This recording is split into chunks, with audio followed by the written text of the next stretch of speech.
Сәлем достар, менің каналыма қош келдіңіздер. Бүгін мен сіздерге осындай көкөністен татты тағам жасап көрсететін боламын. Дәмі өте керемет әрі витаминдерге бай тағам. Осылай бірінші очередте сарымызды турап аламыз, жұқа-жұқа етіп. Қыс мезгілінде ауыр тамақ көп жейміз. Арасында осылай көкөністен тағамдар жеп тұрғанда өте пайдалы. Турап алған сәбіздерімізді ыдысымызға саламыз. Енді кезекте картопымызды да осылайша жұқа-жұқа турап аламыз.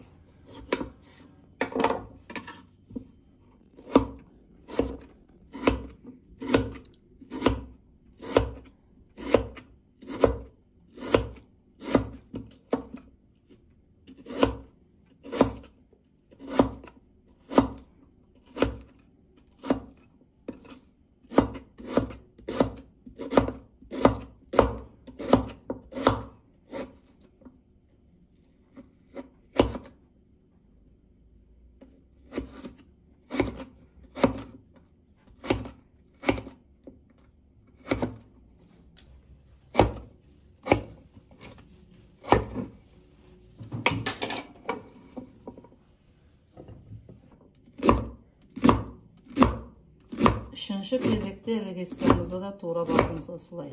Егер де қаламасаңыздар, салмай қойсаңыздар да болады.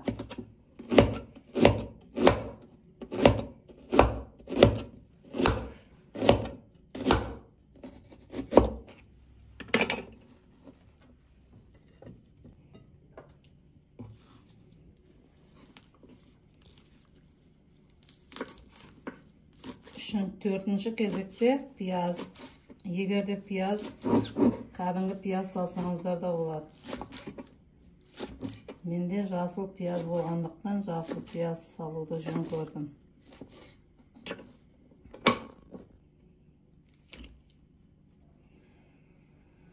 Бесінші кезекте брокколи. Енді кезекте брокколимізді да осылай бөлгіштерге бөліп аламыз барлығын. Менде шамал тұрып қалды, содан сарғайып кеткен. Ол сарғайғаны маңызды емес.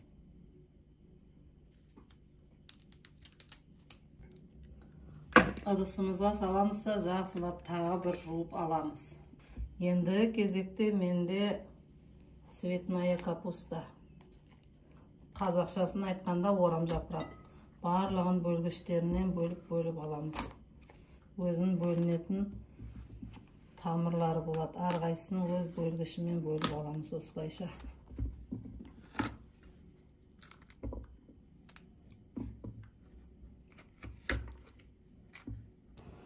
Турап алған орам жапырақтарымызды да суға саламыз. Қанша жусам да бәрібір түйіршіктер шығып жатыр. Осыларды суға салып, бұқтырып 5 минутқа қоямыз. Көз мөлшермен аз ғана алма сіркесін құйып қоямыз, және де көкөністеріміз тап-таза болу үшін. Осылайша 5 минутқа қойып қоямыз. Одан кейін жақсылап жуып тағы да сүзіп аламыз.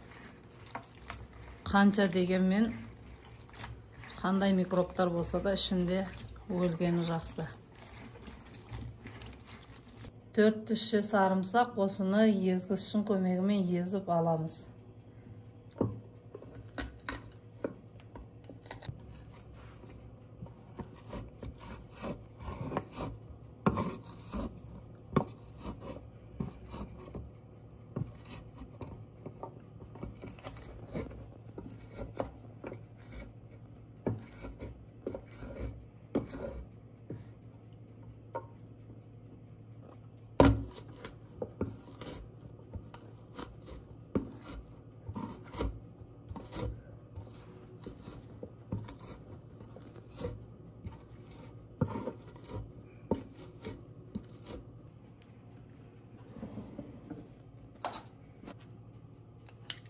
Жаңағы езіп алған чесногымызды соусына құямыз. Енді бұған соус дайындаймыз. Менде жарты кесе май, пісте май қолдансаңыздар болады. Зайтын май қолдансаңыздар да болады. Осылайша жақсылап дәмдеуіштерімізді салып араластырамыз. Дәмдеуіштер менде қызыл бұрыш, паприка, жалбыз, одан кейін кинза, кинзаның ұнтағы, және де шашличный приправа и тұз. Дәміне қарай араластырамыз барлығын.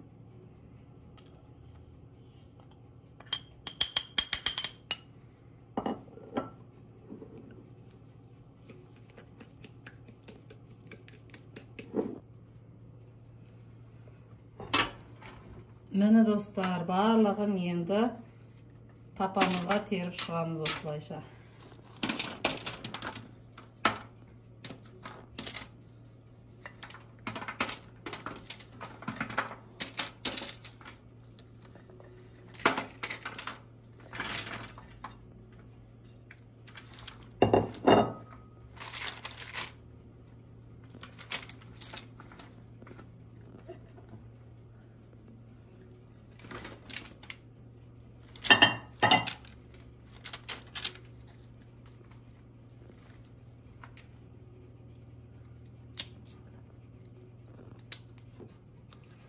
Енді кезекте соусымызды құйып шығамыз. Барлық жеріне жеткізіп, құйып, жақсылап қозғап шығамыз.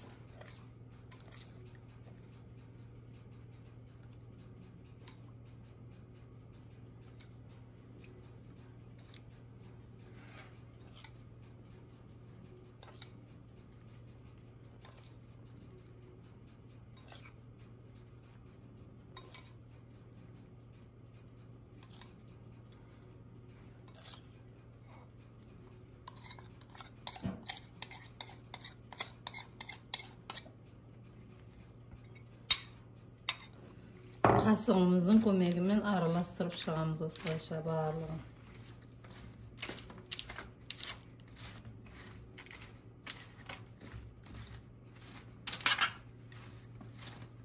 Осыны енді 180 градуста қызып тұрған пешкамызға саламыз. Менде осылай болгар бұрышы мұздықта тұрған, мұзғатып соңында саламыз үстіне.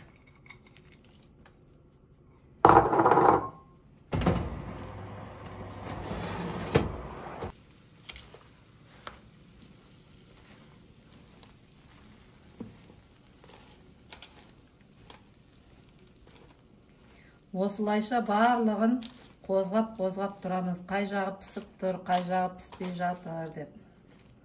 Сол кезде барлық шеті бірдей пісіп шығатын болады.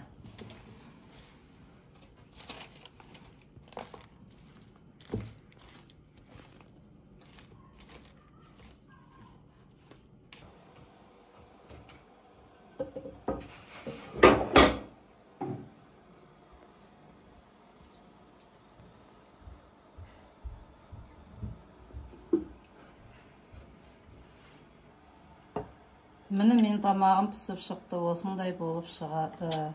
Сонда да мен сіздерге көрсетейін деп езіліп пісті. Міндетті түрде жасап көріңіздер. Сіздерге де ұнайды деген ойдамын. Өте керемет дәм береді.